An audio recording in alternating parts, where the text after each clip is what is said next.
मैत्रिणींनो, तुम्हाला माहिती आहे का? एक वाटी पोहे यामध्ये अर्धी वाटी जर डाळवं घातलं तर महिनाभर टिकणारा खमंग खुसखुशीत असा हा पदार्थ तयार होतो.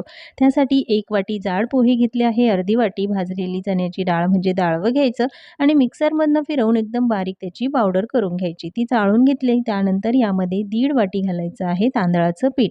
भाकर बनवण्यासाठी आपण जे पीठ वापरतो तेच पीठ वापरलेलं आहे.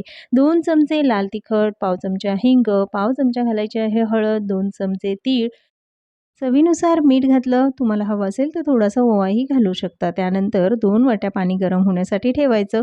2 ते 3 चमचे तेल कडकडीत गरम करून तेलाचं मोहन या पिठामध्ये घालून व्यवस्थित पिठाला चोळून घ्यायचं. त्यानंतर जे पाणी गरम झालं आहे, थोडं-थोडं पाणी घालून ही कणिक भिजवून घ्यायची. कणिक भिजवताना थोडीशी घट्टसर भिजवायची.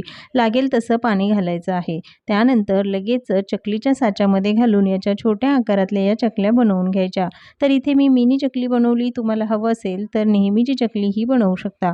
लगेचच तळून घ्यायची आहे. पण तेल चांगलं कडकडीत गरम करून घ्यायचं. गॅस मध्यम आचेवर ठेवायचा आणि मग चकल्या तळायच्या.